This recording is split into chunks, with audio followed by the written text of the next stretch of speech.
أعوذ بالله من الشيطان الرجيم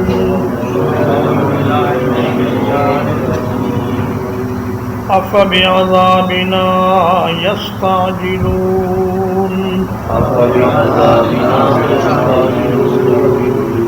کیا وہ ہمارے عذاب کو جلدی طلب کرتے ہیں؟ أفرأيت إن متعناهم سنين کیا آپ نے دیکھا اگر ہم ان کو کئی سالوں تک فائدہ دیں؟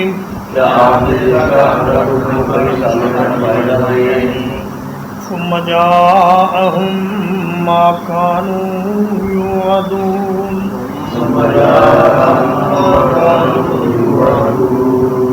پھر آ جائے ان کے پاس وہ عذاب جس کا وہ وعدہ دیے جاتے ہیں۔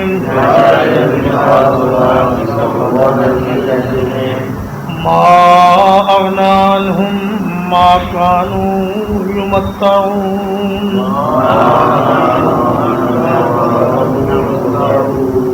تو کیا فائدہ دے گی ان کو وہ چیز جس سے وہ فائدہ اٹھاتے تھے؟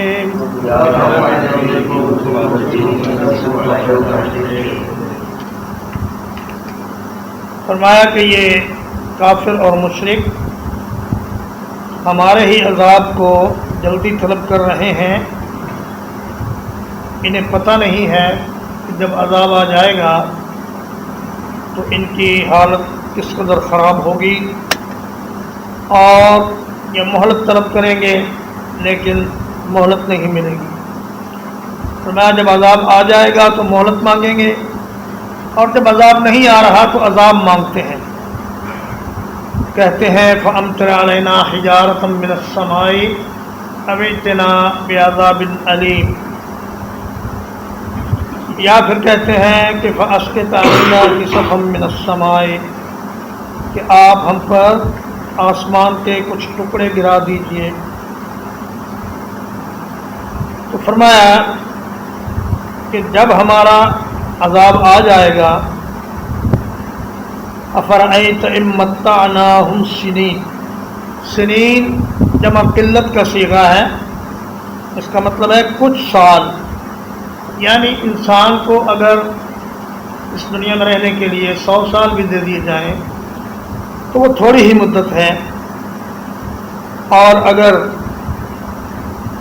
100 سال تک بھی انہیں ہم دنیا کا ساز و سامان اور دنیا کی عیش و عشرت دے دیں اور پھر ان کے پاس عذاب آ جائے یا موت ہی آ جائے جس کے بعد عذاب ہی عذاب ہے، تو پھر انہیں جو ساز و سامان دنیا میں ملا اس کا انہیں کیا فائدہ ہوگا؟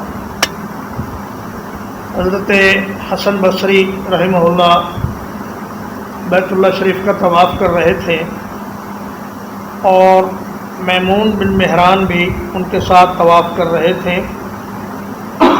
تو حضرت میمون نے کہا کہ حضرت کچھ نصیحت کیجیے، تو امام حسن بصری رحمہ اللہ نے یہی آیات پڑھ دیں، افرأیت ان متعناہم سنین ثم جاءہم ما كانوا یوعدون ما اغنی عنہم ما كانوا یمتعون۔ تو حضرت میمون کہنے لگے کہ آپ نے نصیحت کی اور نہایت عمدہ نصیحت کر دی۔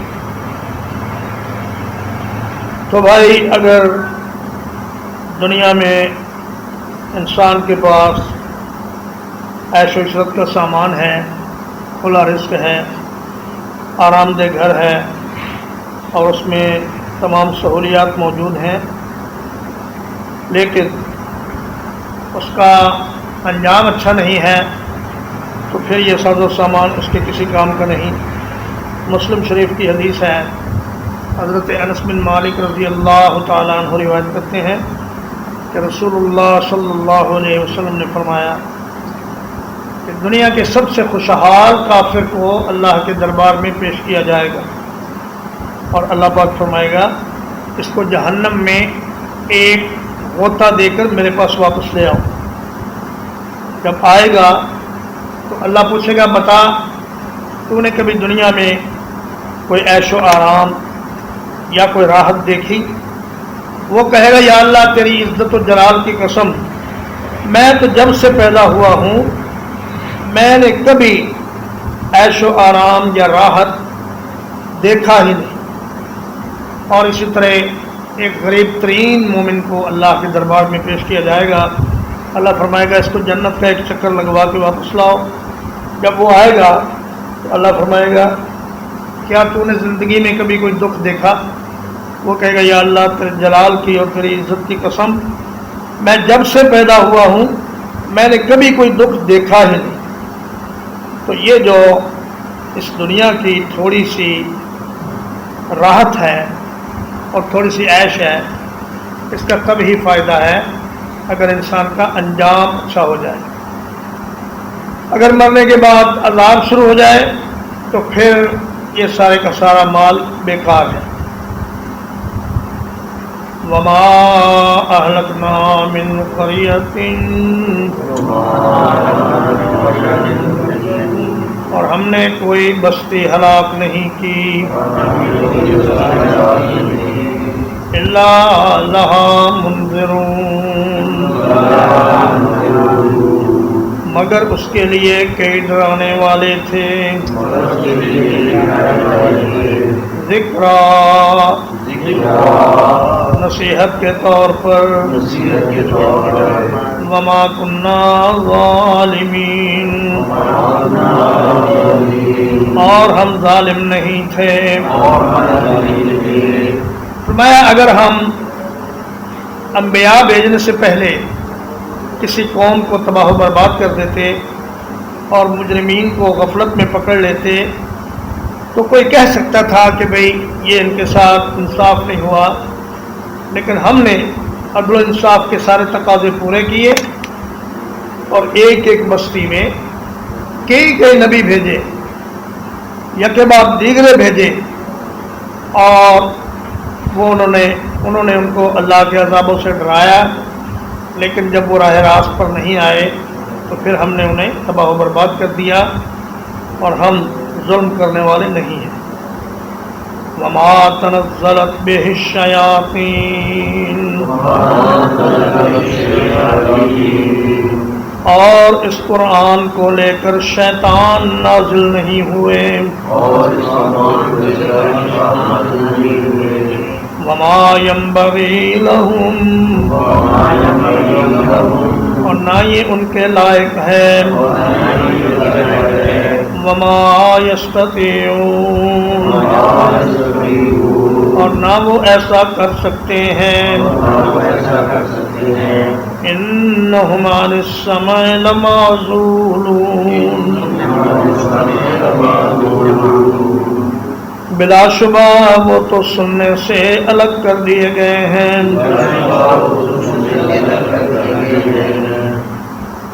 بعض مشرکین کا یہ خیال تھا کہ یہ قرآن مجید نبی صلی اللہ علیہ وسلم کے پاس جنات اور شیاطین لے کر آتے ہیں۔ چنانچہ ایک دفعہ جب وحی کئی دن تک نہ آئی تو ایک عورت کہنے لگی ابطأ علیہ شیطانہ، محمد صلی اللہ علیہ وسلم کے شیطان نے اس کے پاس آنے میں تاخیر کر دی۔ تو اللہ پاک نے یہ آیات نازل فرمائی وَالضُّحَىٰ وَاللَّيْلِ إِذَا سَجَىٰ مَا وَدَّعَكَ رَبُّكَ وَمَا قَلَىٰ، فرمایا کہ دن چڑھنے کے وقت کی قسم اور رات کی قسم جب وہ چھا جائے، تیرے رب نے تجھے چھوڑا نہیں اور نہ ہی تجھ سے ناراض ہوا۔ تو فرمایا کہ شیاطین کا یہ کام ہی نہیں، کیونکہ وہ سراسر شر و فساد اور سراسر ضلالت اور گمراہی ہے، اور قرآن مجید سراسر نور و برکت اور اللہ کی رحمت ہے۔ اس لیے شیاطین کا قرآن مجید کو لانا ناممکن ہے۔ وما یستطیعون، نہ یہ ان کے لائق ہے اور نہ وہ ایسا کر سکتے ہیں۔ انہم عن السمع لمعزولون، ہاں یہ ہو سکتا تھا کہ وہ فرشتوں سے سن کر کوئی چیز زمین والوں کے پاس لے آئیں مگر اللہ پاک نے نزول قرآن کے وقت فرشتوں کی گفتگو سننے پر بھی ان کے اوپر پابندی لگا دی، اور جب وہ سننے کی کوشش کرتے ہیں تو بڑے بڑے شہاب ثاقب ان کا پیچھا کرتے ہیں۔ ہاں یہ ضرور ہے، حدیث میں آتا ہے کہ شیاطین اور جنات کوئی ایک آدھ بات سن لیتے ہیں اور پھر اس میں 100 جھوٹ ملا کر آگے انسانوں تک پہنچاتے ہیں، اور اتنے جھوٹ ملانے کی وجہ سے پھر اس بات کا اعتبار بھی ختم ہو جاتا ہے۔ فَلَا تَدْعُ مَعَ اللَّهِ إِلَٰهًا آخَرَ،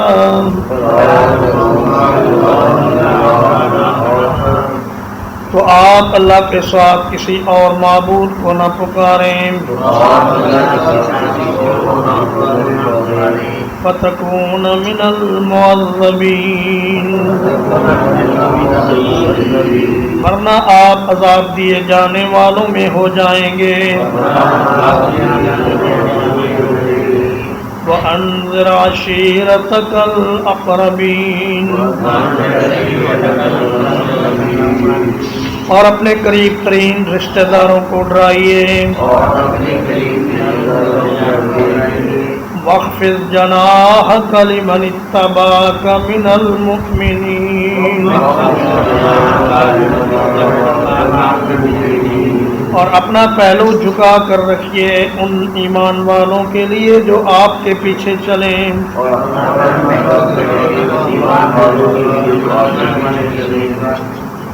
فرمایا اے میرے حبیب، آپ اگر اللہ کے سوا کسی اور معبود کو پکاریں گے تو آپ بھی ان لوگوں میں ہو جائیں گے جنہیں سزا دی گئی ہے۔ یہ خطاب تو نبی کریم صلی اللہ علیہ وسلم سے ہے، مگر آپ نے نہ شرک کیا نہ کبھی کرنا تھا، اس لیے آپ کو خطاب کر کے لوگوں کو ڈرایا گیا ہے، مشرکین مکہ کو ڈرایا گیا ہے، اور امت کے تمام لوگوں کو ڈرایا گیا ہے کہ آپ لوگ اللہ کے سوا کسی اور کو نہ پکاریں۔ یہ شرک اتنا بڑا گناہ ہے کہ اگر بالفرض نبی سے بھی سرزد ہو تو اس کو بھی سزا ملے گی۔ فرمایا لئن اشرکت لیحبطن عملک ولتکونن من الخاسرین، اے میرے حبیب اگر آپ شرک کریں گے تو آپ کے تمام اعمال ضائع ہو جائیں گے اور آپ خسارہ پانے والوں میں سے ہو جائیں گے۔ وَأَنذِرْ عَشِيرَتَكَ الْأَقْرَبِينَ، اور اپنے قریبی رشتہ داروں کو سب سے پہلے ڈرائیے۔ رسول اللہ صلی اللہ علیہ وسلم کے لیے بھی یہی حکم ہے، اور مصلحین امت کے لیے بھی یہی حکم ہے کہ وہ سب سے پہلے اپنے قریبی رشتہ داروں کو ڈرائیں، اس لیے کہ قریبی رشتہ دار زیادہ حقدار ہیں اس بات کے کہ ان کی خیر خواہی کی جائے، اور وہ بات مانتے بھی جلدی ہیں۔ چنانچہ نبی کریم صلی اللہ علیہ وسلم نے قریش کے سارے جتنے بھی قبیلے تھے اور جتنی شاخیں تھیں سب کو صفا پہاڑی پر کھڑے ہو کر بلایا اور کہا کہ دوڑو بھاگو، ایک ضروری بات سنو۔ جب سب آ گئے تو آپ نے فرمایا کہ اگر میں یہ کہوں کہ اس پہاڑ کے پیچھے ایک لشکر ہے جو گھوڑوں کے اوپر سوار ہے اور وہ تم پر حملہ کرنے والا ہے تو کیا ہماری بات مان لو گے؟ انہوں نے کہا بالکل مان لیں گے، کیونکہ ہم نے کبھی آپ سے جھوٹ سنا ہی نہیں، آپ ہمیشہ سچ ہی بولتے ہیں۔ تو آپ نے فرمایا فَإِنِّي نَذِيرٌ لَكُمْ بَيْنَ يَدَيْ عَذَابٍ شَدِيدٍ، میں تمہیں اللہ کے سخت عذاب کے آنے سے پہلے ڈرا رہا ہوں، لہذا تم اللہ کی توحید اور اس کے دین کی طرف آ جاؤ۔ تو ابو لہب نے کہا تبا لک یا محمد الہذا جماعتنا، اے محمد تیرے دونوں ہاتھ ٹوٹ جائیں تو ناکام و نامراد ہو جائے، کیا تو نے اس کام کے لیے ہمیں بلایا تھا؟ تو اللہ پاک نے یہ صورت نازل فرمائی تبت یدا ابی لہب وتب ما اغنی عنہ مالہ وما کسب۔ تو قاعدہ یہی ہے کہ سب سے پہلے اپنے قریبی رشتہ داروں کو ڈرایا جائے۔ وَاخْفِضْ جَنَاحَكَ لِمَنِ اتَّبَعَكَ مِنَ الْمُؤْمِنِينَ، اور جو لوگ ایمان لے آئیں ان کے ساتھ محبت اور نرمی کا سلوک کیا جائے تاکہ ایک جماعت وجود میں آ جائے اور وہ سارے کے سارے ایک جسم بن کر کام کریں۔ فَإِنْ عَصَوْكَ پھر اگر وہ تیری نافرمانی کریں فَقُلْ إِنِّي بَرِيءٌ مِّمَّا تَعْمَلُونَ تو کہہ دیجئے میں لا تعلق ہوں اس چیز سے جو تم کرتے ہو. جو پیغمبر کی نافرمانی کرے پیغمبر کا اس کے ساتھ بائیکاٹ ہے، اظہار بیزاری ہے اور لا تعلقی ہے. وہ جانے اور اس کا عمل جانے اللہ کے نبی صلی اللہ علیہ وسلم سے اس کا تعلق ختم ہے. ترجمہ ایک بار. أَفَبِعَذَابِنَا يَسْتَعْجِلُونَ کیا وہ ہمارے عذاب ہی کو جلدی طلب کرتے ہیں؟ أَفَرَأَيْتَ إِن مَّتَّعْنَاهُمْ سِنِينَ کیا آپ نے دیکھا اگر ہم ان کو کئی سال تک فائدہ پہنچائیں؟ ثم جاءهم ما كانوا يوعدون پھر ان کے پاس وہ عذاب آ جائے جس کا انہیں وعدہ دیا جاتا ہے. ما اغنى عنهم تو کیا فائدہ دے گا ان کو ما كانوا يمتعون وہ سامان جس سے وہ فائدہ دیے جاتے تھے. وما اہلکنا من قریۃ اور ہم نے کسی بستی کو ہلاک نہیں کیا الا لہا منذرون مگر اس کو کئی ڈرانے والے تھے. ذکرا نصیحت کے طور پر. وما كنا ظالمین اور ہم ظلم کرنے والے نہیں تھے.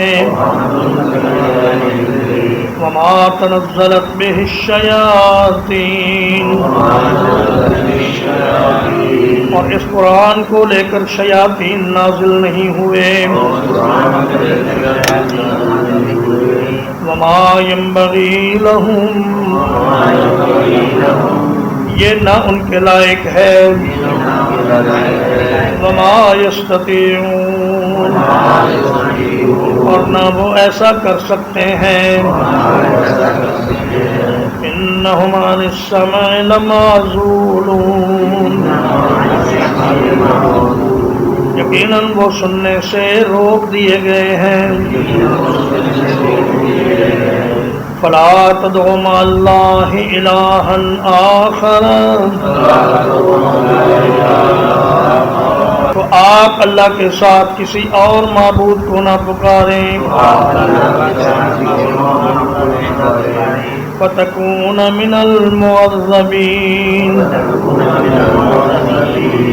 ورنہ آپ عذاب دیے جانے والوں میں ہو جائیں گے.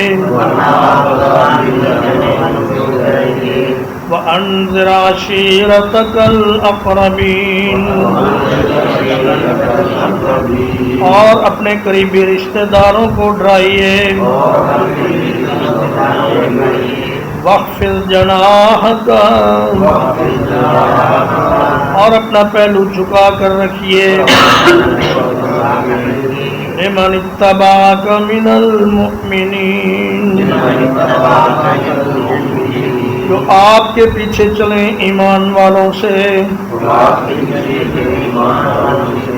فَإِنْ عَصَوْكَ پھر اگر وہ آپ کی نافرمانی کریں فَقُلْ إِنِّي بَرِيءٌ مِّمَّا تَعْمَلُونَ تو کہہ دیجئے میں بری ہوں اس چیز سے جو تم کرتے ہو. صلی اللہ علیہ نبینا محمد وآلہ وصحبہ وسلم.